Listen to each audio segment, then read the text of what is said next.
तो पुण्यात्माओं, सौभाग्य आपका, आप जी को ये वचन सुनने को मिल रहे हैं, क्योंकि ये वचन परमात्मा के बताए हुए हैं कि कबीर हरि के नाम बिना राजा रसब हो और माटी लदे कुम्हार के घास न डाले कोई। स्वर्ग का राजा इंद्र या पृथ्वी का राजा भी क्यों ना हो, यदि भक्ति नहीं करता भगवान की, उस पूर्ण परमात्मा की, वो रसब गधे की खच्चर बनेगा, खच्चर। तो पुण्यात्माओं, तो ये ज्ञान परमात्मा ने आके दिया है, इस पर आपने जोर देना पड़ेगा, ये सत्य है। और अन्य साधनाएं, जैसे दास बहुत बार बताता है कि जो पूर्व जन्म के प्रारब्ध में, यानी पूर्व जन्म की किस संस्कारों से बनी किस्मत, उसको प्रारब्ध कहते हैं। आपकी किस्मत में आपके पुण्य अधिक हैं, तो आपको पुण्यों के आधार से परमात्मा सभी सुख सुविधाएं देता ही रहेगा। आप चाहे भक्ति करो या ना करो, आप चाहे डाके डालो, चोरी करो, झूठ बोलो सारा जीवन, यदि आपके पुण्य घने हैं, पूर्व जन्म की आपकी बैटरी चार्ज है, तो तब तक आपको कोई प्रॉब्लम नहीं आएगी।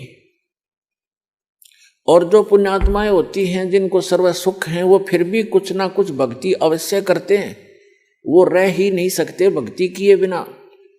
तो वो जैसी भी साधनाएं परंपरागत प्राप्त होती हैं, या किसी से सुनने से, या कोई गुरु मार्गदर्शक से प्राप्त करके वो करते हैं, और उनको सुख तो मिल रहा होता है उनके प्रारब्ध से, यानी पूर्व जन्म के संस्कार से बनी किस्मत से। और वो ये सोच रहे होते हैं कि जो गुरु जी ने ये क्रियाएं मुझे बता रखी हैं, मुझे इनसे लाभ हो रहा है। तो ये उसकी भूल होती है। एक जीवित उदाहरण बताते हैं एक आपको कि एक रोहतक शहर के अंदर एक फाइनेंसर था, फाइनेंसर जो ब्याज पे पैसे देता है। तो इस दास ने प्रारंभ में जब ये शुरू किया, सरकारी नौकरी को त्याग दिया, तो भक्तों ने सोचा कि ज़्यादा दुखी हो जाते हैं गुरुजी, गांव गांव में जाते हैं, बसों में जाते हैं, तो तंग हो जाते हैं। एक जीप की व्यवस्था की, उसके लिए फाइनेंस करवाया उस फाइनेंसर से। वहाँ आने जाने लगे, बैठने लगे, स्वभाव ठीक था। हमारे भक्तों ने उनको समझाने की चेष्टा की, उसके पिताजी को भी कहा, वो भी वहीं बैठता था उसी ऑफिस में। तो उसके पिताजी से कहा कि आप ये ज्ञान समझो, हमारे गुरु जी ऐसे भक्ति बताते हैं, आप ये भक्ति करो। तो वो उनके पिताजी कहने लगे कि भाई, आज मेरे घर में जो सुख है शायद किसी को होगा, और मैंने गुरु भी बना रखा है, और हम श्री राम, श्री कृष्ण और श्री शंकर भगवान, श्री विष्णु भगवान और दुर्गा माता आदि की पूजा करते हैं। अरे इन्होंने हमारे सारे ठाठ कर रखे। एक लड़के का तो ये व्यवसाय, वो प्रॉपर्टी डीलर का काम भी करता था, फाइनेंसर का भी काम करता था, खूब बढ़िया काम चल रहा था, अच्छी कोठी बना रखी थी। उसी का एक भाई जज लगा हुआ था, जज, और उसकी पत्नी भी जज लगी हुई थी। तो वो बुजुर्ग कहता है, उनका पिताजी कह रहे हैं कि आज मेरे घर में जो सुख है, शायद किसी को होगा। सारी बताई कि एक बेटा तो ये बहुत पैसे कमाता है, हम इसी ने सुख मान रहे हैं। एक बेटा जज लग गया है और बेटे की पत्नी भी जज। तो ठीक है, हमारे भक्त के बोल रहे हैं, इस ताक वो सुनने को तैयार भी नहीं, तो चुप करके आ गए। उसने 2-3 महीने के बाद क्या किया कि एक अपने धर्म गुरु से धार्मिक अनुष्ठान घर पे करवाया। उस समय सभी बच्चे छुट्टी लेकर आ गए थे, वो जज भी आ गया था, फाइनेंसर वहीं था। तो जो उनके गुरुजी ने जो क्रिया करी थी, उसके बचे हुए फूल, जो फूल फाल चढ़ाते हैं, माला डालते हैं, कुछ हवन किया होगा, उसकी राख बच गई थी, उसको जल प्रवाहित करने की आज्ञा दी उसके गुरुजी ने। वो दोनों बेटे, एक जज और एक वो फाइनेंसर, उस राख को लेकर गए। उनका ड्राइवर साथ था गाड़ी में। रोहतक से दिल्ली रोड के ऊपर एक JLN बोल रहे हैं उसको, जवाहरलाल नेहरू कैनाल, बहुत भारा, बड़ी गहरी वहां से चलती है, बह रही थी। उस पे जाके उन दोनों ने पटड़ी पर गाड़ी चढ़ाई। ड्राइवर ने गाड़ी रोकी, दोनों उतर के उन्होंने वो जो भी थैला सामग्री थी वो ऐसे खाली कर दी जल में। वो जल में नहीं गई, उस कैनाल के उस नहर की पटड़ी ज्यादा टेढ़ी थी ऐसे, तो वो ऐसे गिर गई ऊपर ने। तो उन्होंने, एक भाई ने हाथ पकड़ लिया, एक कहने लगा मेरा हाथ पकड़, मैं नीचे जाके इनको जल में सरका देता हूँ, बहा देता हूँ। तो एक का ऊपर हाथ पकड़े था, वो नीचे जा रहा था भारी, तो वो नीचे वाला भी तगड़ा था, तो उसका पैर रिपट गया क्योंकि काई लगी हुई थी। और साथ में उसका भाई हाथ पकड़ रहा था, वो भी साथ आ गया क्योंकि उसे और मजबूती से पकड़ा। जब गिरने लगा तो वो भी नीचे गिर गया। दोनों उस नहर में गिर कर डूब कर मर गए। तीसरे दिन लाश पाई उनकी। पुण्यात्माओं, परमात्मा कहते हैं कि झूठे सुख को सुख है ये मान रहा मनमोद, ये सकल चबीना काल का कुछ मुख में कुछ बोध। अब आज उस बूढ़े के घर में जो कहर था शायद किसी के घर में होगा, जहां वो ये सोच रहा था कि जो सुख आज मुझे शायद किसी को होगा। जब तक हम उस परम पिता की शरण में नहीं ग्रहण करेंगे और जो साधनाएं हम करते हैं उससे हम मान बैठे हैं कि ये साधना से मुझे लाभ हो रहा है, कहाँ गई उसकी साधना, वो कहर टूट गया उस घर पे। अब जैसे बहुत से उदाहरण है। एक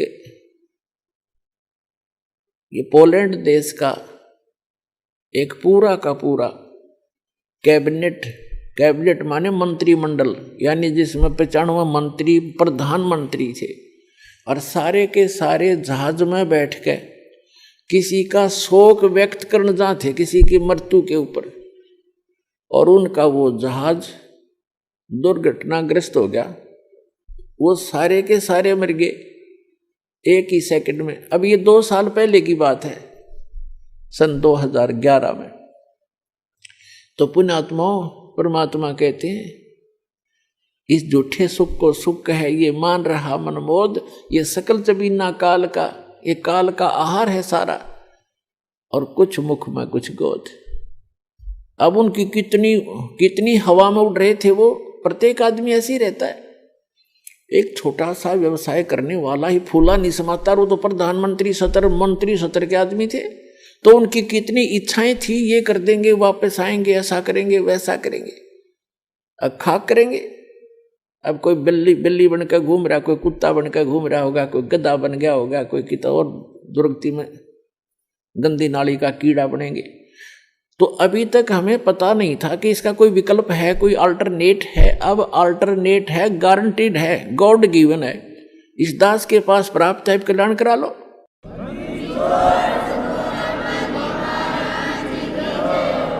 ऐसे ही यहाँ बहुत से उदाहरण आप देखते हो। एक मुख्यमंत्री जी हेलीकॉप्टर में जा रहे थे, आगे लोग उनकी स्वागत में मालाएं लिए खड़े थे,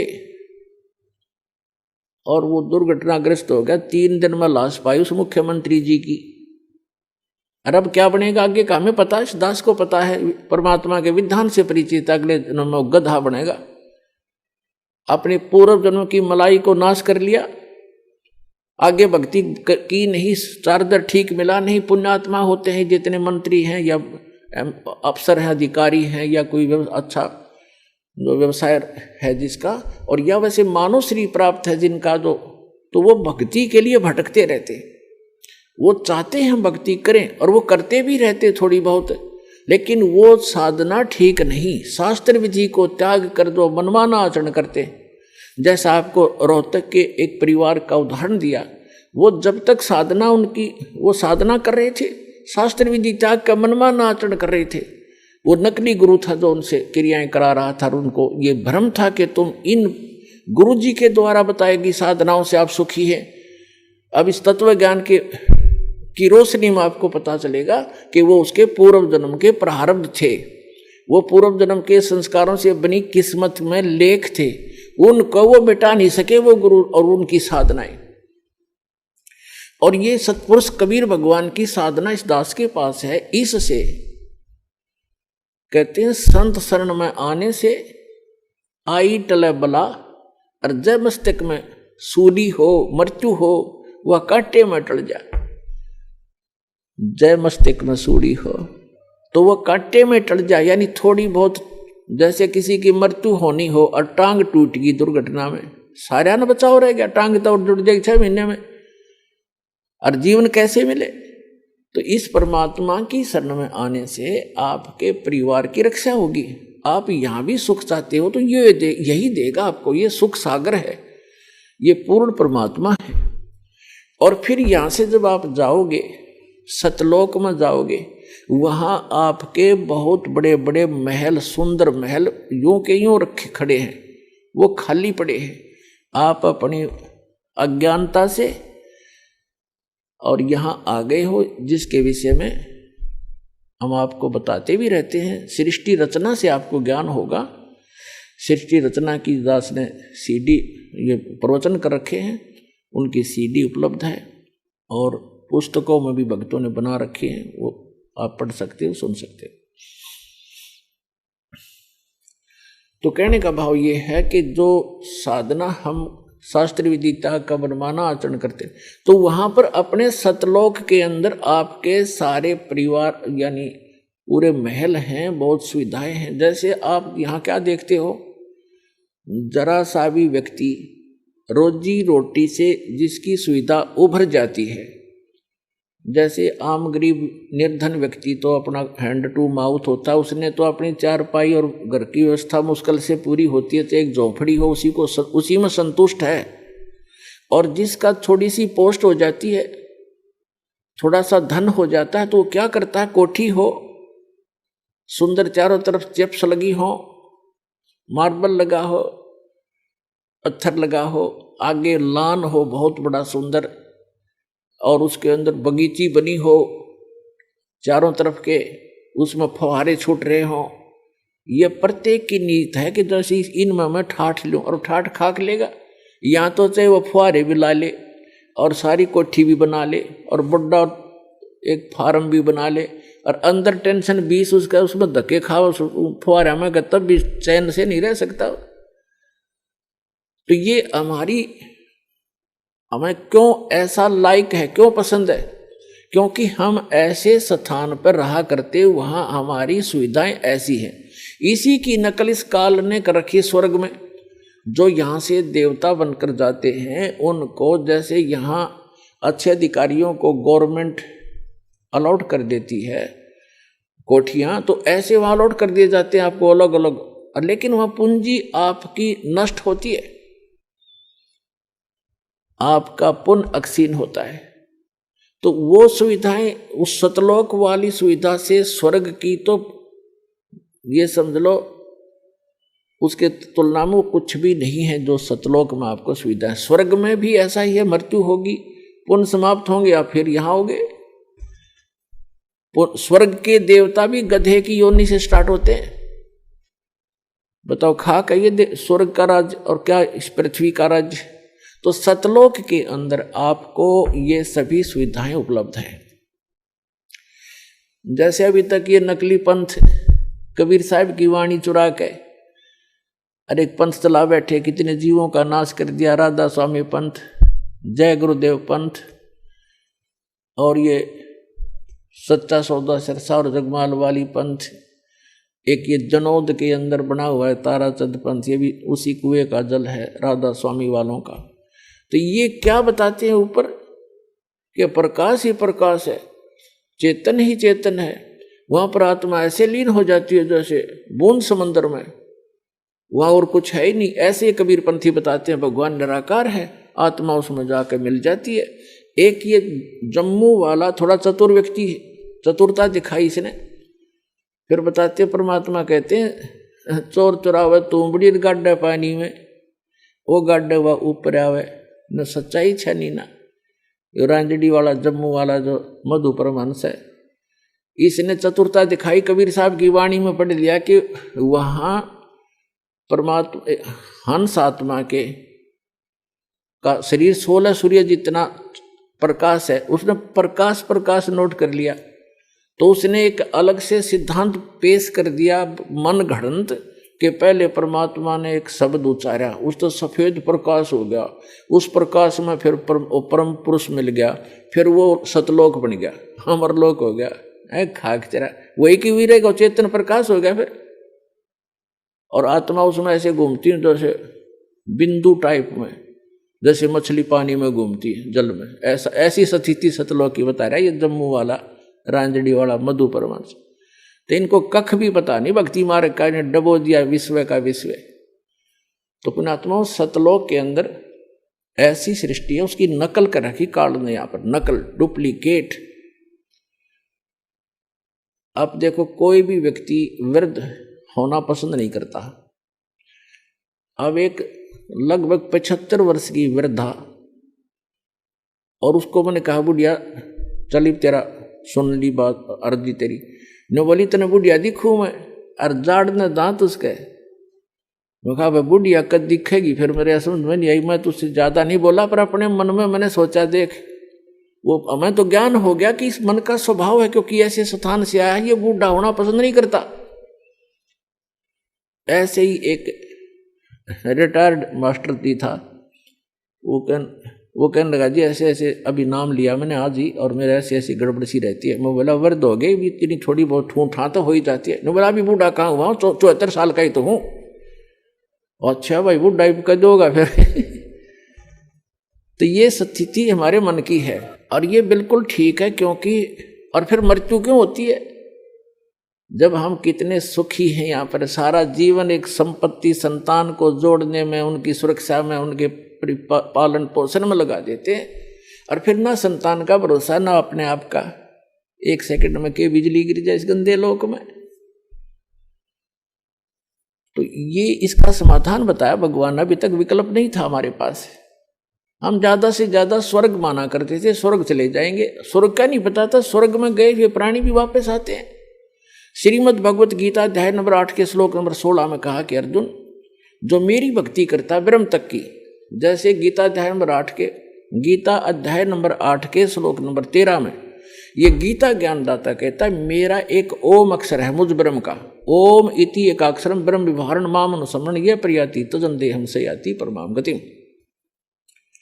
मुझ ब्रह्म का केवल एक ओम मंत्र है, नथिंग एल्स। इसके अतिरिक्त कोई मंत्र नहीं। ये और अटपट करते हैं ओम नमः शिवाय, ओम भगवते वासुदेव नमः, एवं नमः, ये बकवाद है सारी। ये मंत्र नहीं मोक्ष मार्ग, ये तो भांग है समझ लो, गेहूं के बीज के स्थान पर।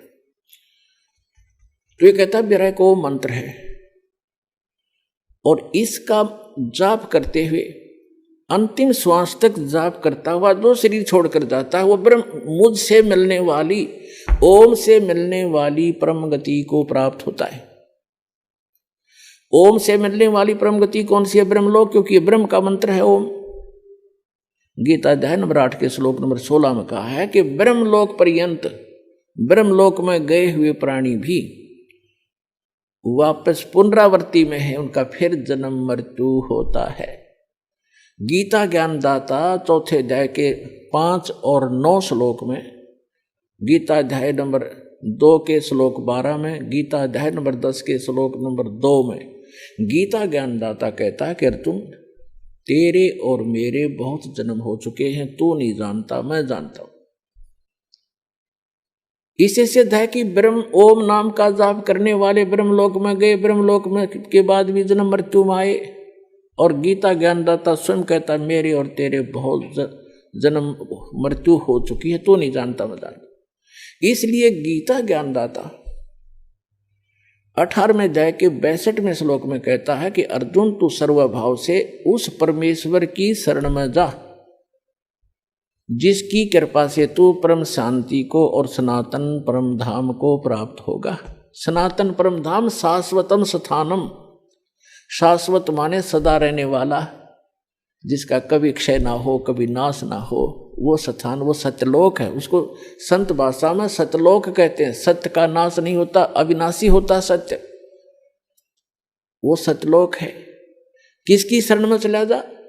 गीता अध्याय नंबर 8 के श्लोक नंबर 1 में अर्जुन ने पूछा कि हे भगवान, गीता ज्ञानदाता से, कि आप जी ने 7 में, गीता अध्याय नंबर 7 के और श्लोक नंबर 29 में, 29 में कहा है कि जो व्यक्ति जरा और मरण से छूटने का ही प्रयत्न करते हैं, जरा माने वृद्धावस्था और मरण माने डेथ, मृत्यु, जो जरा और मरण से ही छूटने का प्रयत्न करते हैं, यानी संसार की किसी वस्तु की इच्छा नहीं रखते, ते ब्रह्म तत्विदु कर्षणम अध्यात्म अखिल च कर्मम, वो सारे अध्यात्म से और सभी कर्मों से और तत्ब्रह्म से परिचित हैं। अब गीता अध्याय नंबर 4 के श्लोक नंबर 32 और 34 में 2 कंसेप्ट क्लियर किए हैं। एक तो ये किया है कि सच्चिदानंद घन ब्रह्म स्वयं आकर के वो परम अक्षर ब्रह्म अपने मुख कमल से तत्व ज्ञान बताता है, उसके अंदर उस परमात्मा के पाने की यथार्थ विधि होती है, उसको तत्व ज्ञान कहा है। चौथे अध्याय के 34वें श्लोक में कहा कि अर्जुन, तू उस तत्व ज्ञान को जो complete God given complete spiritual knowledge है, पूर्ण परमात्मा परम अक्षर ब्रह्म के द्वारा दिया गया जो सच्चा ज्ञान है, वो तत्व ज्ञान है, उसको तू तत्वदर्शी संतों के पास जाकर समझ, उनको दंडवत प्रणाम करने से, कपट छोड़कर सरलता पूर्वक प्रसन्न करने से वो तत्वदर्शी संत तुझे उस तत्व ज्ञान का बोध कराएंगे, उपदेश करेंगे। अब 7वें अध्याय के 29वें श्लोक में गीता ज्ञानदाता कहता है कि माम आश्रित जरा मरण मोक्षाय यत माम आश्रित यतन्ति ते, मेरे इस मार्गदर्शन का आश्रय करके कि तत्वदर्शी संतों की खोज कर लो, और वो तत्वदर्शी संत बताओगे उस तत्व ज्ञान को, जिन्होंने ये आश्रय कर लिया, मेरे संकेत समझ गए, वो केवल जरा और मरण से ही छूटने का प्रयत्न करते हैं, क्योंकि वो उस तत्व ब्रह्म से और यहाँ के सारे अध्यात्म ज्ञान से और सभी कर्मों से परिचित हैं। जैसे दास आज के सत्संग में आपको वही क्लियर कर रहा है कि ऐसे कर्म करते रहे, ऐसे कर्म करने से ये लाभ होगा, ये हानि होगी, ये भक्ति करने से ये इतना लाभ होगा, जो पूर्व के संस्कार आपके प्राप्त हैं उनसे आपको ये लाभ हो रहा है। सतभक्ति ना करने से फिर वो एक ही दम आप प्राप्तियाँ आ जाती हैं। और बहुत से प्रमाण भी आपको दिए। मंत्री थे, प्रधानमंत्री थे, मुख्यमंत्री थे, वो पूर्व जन्म के पुण्यों से बने हुए थे। आगे चार्जर था नहीं, आगे सतभक्ति थी नहीं, एक ही दम सब नाश हो गए। जैसे डिस्चार्ज हो जाती है बैटरी इन्वर्टर की, और एक ही समय एक ही दम सब सुविधाएं समाप्त हो जाती हैं। तो इस संपूर्ण अध्यात्म ज्ञान से सभी कर्मों से जो परिचित हो जाते हैं वो तत्ब्रह्म से परिचित है, और इन कर्मों से अध्यात्म ज्ञान से वो ही जरा और मरण से छूटने का प्रयत्न करते हैं। जरा माने वृद्धावस्था का कहर। पुणात्मा, अब आप देखते हो कोई बूढ़ा चल रहा लाठी के सहारे, कभी बैठ जाता, कभी चल पड़ता रहा। आप जब युवा हो स्पीड से निकल जाते हो उसको यूँ देखते हुए, आपके कभी सपने में ना आती या दुर्गति थारी भी होगी, आपकी भी होगी। तो जब तक आपको ये ज्ञान नहीं होगा तब तक ये मन की बकवाद समाप्त नहीं होंगी। इस ज्ञान से 90% लगाम डल जाएगी इस मन पापी के, जो दास आपको बताने चाह रहा है।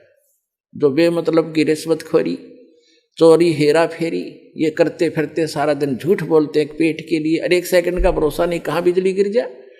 और जब हम इस परम पिता की शरण में आ जाएंगे, आपको चार्जर मिल जाएगा, हैंडपंप मिल जाएगा, कितना जल भर लो, दूसरे का क्यों चराओ, तो अपना भरो ठाठ कर, कितना ठोक लियो, मटके भर कर धर लियो सपेर। तो हम अविधिवत चलने से चोर उचक्के बन गए, और शास्त्र अनुकूल साधना करने से आपको यहाँ भी सुख देगा और वहां पहुंचावेगा आपको जो गीता ज्ञान दाता बता रहा है। अब बताएंगे आगे। अब गीता ज्ञान दाता बता रहा है कि जो मेरा इस ज्ञान को आश्रय कर लेते हैं, तत्वदर्शी संत की खोज कर लेते हैं, उससे फिर उस तत्ब्रह्म की जानकारी हो जाती है। तत्ब्रह्म, उस परम अक्षर ब्रह्म की, उस परमात्मा की, जिसमें 18वें अध्याय के 62वें श्लोक में जिसकी शरण में जाने के लिए गीता ज्ञानदाता कह रहा है, उसकी जानकारी होती है और सभी कर्मों से परिचित हो जाते हैं और सभी अध्यात्म कंप्लीट स्पिरिचुअल नॉलेज से वो परिचित हो जाते हैं। तो केवल वो जरा और मरण से छूटने का प्रयत्न करते हैं। जैसे बाप दास ने उदाहरण दिया कि एक बुढ़िया 80 साल की, 75-80 वर्ष की, और मुंह में दांत नहीं, और उसको मैंने कह दिया बुढ़िया पीछे हो, दूसरी को आने दे, ये बहनों को ने बोली तेने बुढ़ी दिखूं मैं, वो तेरा गजब हो, 80 साल की जाड़ नहीं। ये बिल्कुल सही है, क्योंकि हम वृद्ध होना कति लायक नहीं करते और न ही हम मृत्यु पसंद करते। और ये दोनों डेफिनेटली होंगे, मृत्यु भी होगी और वृद्ध भी होंगे। तो पुण्यात्मा 8वें अध्याय के प्रथम मंत्र में अर्जुन ने पूछा कि हे गीता ज्ञानदाता से कि हे पुरुषोत्तम, क्योंकि उसको पुरुषोत्तम मान रहा था, वो श्री कृष्ण मान रहा था कि श्री कृष्ण ये ज्ञान दे रहा, लेकिन श्री कृष्ण के अंदर यूं काल बोल रहा था गीता ज्ञानदाता। उसने पूछा कि किम तत्ब्रह्म, किम अध्यात्म, किम कर्म पुरुषोत्तम। तो उसने पूछा कि वो तत्ब्रह्म क्या है जिसको जानकर, और क्या वो अध्यात्म ज्ञान है, उसके विषय में गीता ज्ञानदाता 8वें अध्याय के 3रे मंत्र में कहता, श्लोक में, कि वो परम अक्षर ब्रह्म है। वो परम अक्षर ब्रह्म है, गीता ज्ञानदाता से अन्य है वो भगवान, जो सर्व सुखदायी है, सर्व पाप नाशक है, और जो शाश्वत स्थान प्रदान कराने वाला है। इसलिए 18वें अध्याय के 62वें श्लोक में कहा कि अर्जुन तू सर्वभाव से उस परमेश्वर की शरण में जा, उसकी कृपा से ही तू परम शांति को और सनातन परम धाम को प्राप्त होगा। अब गीता ज्ञानदाता ने तो 8वें अध्याय के 13वें श्लोक में अपनी साधना बता दी कि मेरा एक मुझ ब्रह्म का केवल एक ओम अक्षर है। ओम इति एकाक्षरम ब्रह्म व्यवहारण माम अनुसमरण ये प्रियाति तजन देहम स याति परमाम गतिम। अब उसने स्पष्ट कर दिया कि मेरा तो एक ओम मंत्र है मुझ ब्रह्म का, और ओम से क्या मिलता है ब्रह्मलोक। 8वें अध्याय के 16वें श्लोक में बता दिया कि ब्रह्मलोक पर्यंत, ब्रह्मलोक में गए हुए प्राणी भी पुनर्जन्म के अंदर हैं। वो शाश्वत स्थान नहीं हुआ जहां जाने के बाद वापस नहीं आना पड़ता। 15वें अध्याय के 1 से लेकर 4 श्लोक में श्रीमद् भगवत गीता में कहा है कि अर्जुन ये उल्टा लटका हुआ संसार रूपी वृक्ष है, जिसकी ऊपर को जड़ जो मूल है वो तो परम अक्षर ब्रह्म समझो, वो तो पूर्ण परमात्मा है, और नीचे को तीनों गुण रूपी शाखा है, रजगुण ब्रह्मा, सदगुण विष्णु, तमगुण शिव जी। और जो संत इस उल्टे लटके हुए संसार रूपी वृक्ष के सर्व भाग बता देगा, सब विभाग बता देगा, पार्ट्स ऑफ द ट्री, स वेदवित, वो वेद के तात्पर्य को जानने वाला है, अर्थात वो तत्वदर्शी संत है। 4 अध्याय के 34वें श्लोक में कहा है कि उस तत्वदर्शी संत की शरण में जा, उनको दंडोत प्रणाम करने से, कपट छोड़कर प्रश्न करने से वो तत्वदर्शी संत तुझे उस तत्व ज्ञान का उपदेश करेंगे। उसकी पहचान बताइए 15वें अध्याय के प्रथम मंत्र में, जो उल्टे लटके हुए संसार रूपी वृक्ष के सभी छंद बता देगा, सब विभाग बता देगा, सवेदवित, वो तत्वदर्शी संत है। जब परमात्मा कबीर परमेश्वर जी, आदरणीय परम पूज्य कबीर परमेश्वर जी आदरणीय स्वामी रामानंद जी को सचखंड लेकर गए थे, फिर उनको वापस छोड़ा था, तब कहा था दोहु ठौर है एक तू भया एक से दो, और रामानंद कह हम कारणे तुम आए हो मगजो। तुम साहेब तुम संत हो, तुम सतगुरु तुम हंस, और गरीबदास तेरे रूप बिना और न दूजा अंश। तुम ही साहेब हो, परमात्मा हो, तुम ही सतगुरु हो, सच्चा ज्ञान मालिक आपके पास ही है, इस विश्व में किसी के पास सच्चा ज्ञान नहीं है, आप सतगुरु हो। तुम साहेब तुम संत हो, एक संत, संत माने सीधा, संत सोए दो सीधा चले, सब बकवादें छोड़ दे यहाँ की, सब बुराइयों से हट करके अपना जैसे मालिक दे उसमें विश्वास, उसी में गुजारा करे। संत सोए दो सीधा चले। तुम साहेब तुम संत हो, तुम सतगुरु तुम हंस, यानी सब बुराइयों से बचे हुए एक सच्चे हंस, सच्चे भक्त भी आप ही ने भूमिका की है। तुम साहेब तुम संत हो, तुम सतगुरु तुम हंस, और गरीबदास तेरे रूप बिना और न दूजास। तो उस सतगुरु रूप में आए हुए 600 वर्ष पहले कबीर भगवान ने ये तत्व ज्ञान बताया था उस परम अक्षर ब्रह्म ने। वो काशी के अंदर जो धानक रूप में रहे थे, दुल्हाई रूप में, वो परम अक्षर ब्रह्म थे और आज भी हैं। वो हमारे को ज्ञान देने आए थे, हमारे को एक ट्रायल देने आए थे कि संसार में गणे धन की जरूरत नहीं है, जो घना इकट्ठा करता हो महामूर्ख है। कबीर साहब कहते हैं परमात्मा आपको दे जो आपके प्रारब्ध में है, आपकी किस्मत में है, सहर्ष स्वीकार करो, लेकिन उसको दुरुपयोग ना करो। बीड़ी शराब मांस तम्बाकू अरे तोचले बनाने पर, नाचने और गाने पर, ब्याह के अंदर बकवाद करने पर, ये दुरुपयोग है तुम्हारा। इसको या तो दान करो और अपना सीमित सा अपना धंधा करो, जो भगवान में बाधक ना बने। तो यहाँ परमात्मा ने रहकर दिखाया था कि टोटे में भक्ति करे, सोए सही सपूत, और ये मायाधारी मस्करे ना जाने कितने जालिए उते। तो परमात्मा ने बताया कि वो एक रिहर्सल करके दिखाई, दाता ने एक रोल किया कि भगत को इतना पर्याप्त है। घर तो 3.5 हाथ गणाता है 4.25, कह कबीर जो घना चावे उसको नहीं विचार। फिर भी भगवान जो आपको दे रखा है उसमें संतुष्टि रखे और केवल माया की ही डिमांड भगवान से नहीं करे। परमात्मा कोई बालक नहीं है। डॉक्टर के पास आप चले जाते हो, अब डॉक्टर को तो सारा पता है मरीज का, जब उसके दाखिल हो गया, वो एडमिट हो गया, अब मरीज अपना दर्द तो बता सके है, लेकिन डॉक्टर ने कौन सा इलाज पहले करना वो तो डॉक्टर जानता है। अब जैसे आपका एक्सीडेंट हो गया, डॉक्टर के पास चले गए, आपका रक्त बह रहा है, ब्लड निकल रहा है, ब्लीडिंग हो रही है, उधर से आपकी टांग में पीड़ा हो रही है, तो वो डॉक्टर आप बेशक चिल्ला रहे होगे, लेकिन पहले ब्लड को रोकेगा कि ब्लड बह गया तो ये मर जाएगा, या टांग की चीज तो फिर बंद कर दूंगा, तो पहले वो ब्लड बंद करेगा ताकि आपका जीवन नाश ना हो, वो दर्द फिर हो जाए खत्म। तो इसी प्रकार आप जी यहाँ आते हो, एक परमात्मा के हॉस्पिटल में आ गए, वो आपके सारे दुख दूर होंगे। अब आपने टारगेट बना रखा है मेरा ये काम हो, बस ये हो, और भगवान ने ये पता कि इसकी जान जाने वाली है, 10 दिन के बाद इसका जीवन नहीं है, तो आपकी एज एक्सटेंड करेगा। उम्र एक्सटेंड करने के लिए जो आपको एड दे रहा है वो काम आपका भले ही ना हो रहा है, लेकिन आपको जीवन दान दे करके वो 100 सुख देगा फिर आगे चल के। और डॉक्टर मरीज ये कहे मेरे टांग में पीड़ा, तू कैसा डॉक्टर है, मुझे दर्द नहीं ठीक हो रहा, लेकिन डॉक्टर को पता है कि इसका ब्लड रोकना जरूरी है, तो डॉक्टर वही काम करेगा जो आपके हित में होगा, आपकी नहीं मानेगा पहले वो। उसको मालूम है कि आप चिल्ला रहे हो, उसको मालूम है कि इसमें ऐसी पीड़ा होगी, लेकिन ये घातक नहीं है।